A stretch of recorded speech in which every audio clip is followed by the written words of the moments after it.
Sophia? Anak ko, ano nangyari sa'yo? Okay lang. Anong okay lang? Tingnan mo naman sarili mo! Ma, calm down. Calm down! Tingnan mo nga! Bakit? Ano ba nangyayari sa'yo? Paano na yung contest? That's a big event. Palalagpasin mo lang? Tatandaan mo, lahi natin mga professional artists. Paano na sasabihin ng iba? Paano na yung lolo mo? Paano sasabihin ng tito mga tita mo? Tapos gagantuin mo lang? Ang taas ang mga pangarap namin sa'yo. Kasi naman ba, lagi na namin gugustuhan nila tutunan para naman sa kaligayahan ko! Bastos ka! Sophia, kailangan pa na kung gusto magot! Bastos ka! So disappointed ka.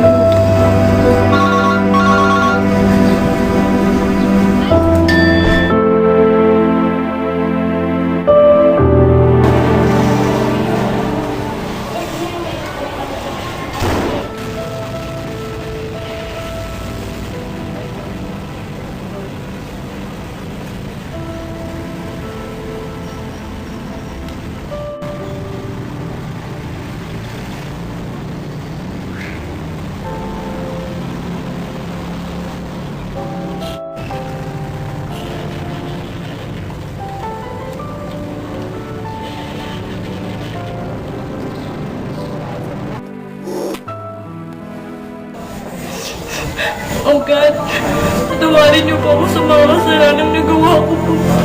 Sana po magkabati na po kami ni Mama. Masaya lang naman po ako kasi si Julie po yung nakapunta ng ibang bansa. Kasi mahal na mahal ko po talaga si Julie. Masaya po ako pag masaya siya.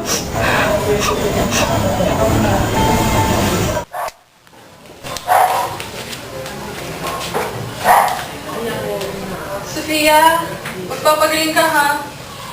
Julie! Nakauwi ka na lang kayo! Namiss na kita! Namiss talaga kita. Ano nangyari sa inyo? Oh, umiyak ka ba? No, hindi ah. Wala nangyari sa inyo. Nanalo pa kayo. Ipapakita ko sa'yo. Alam mo, ito yung ginamit kong brush sa competition.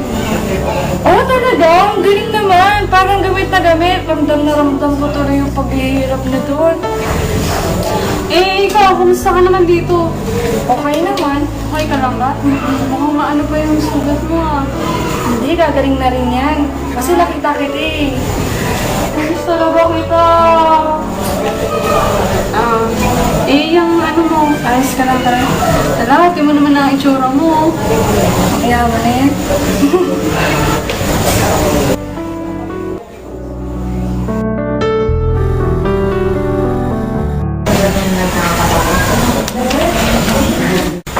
Hala, nakalimutan ni Julie yung paintbrush niya.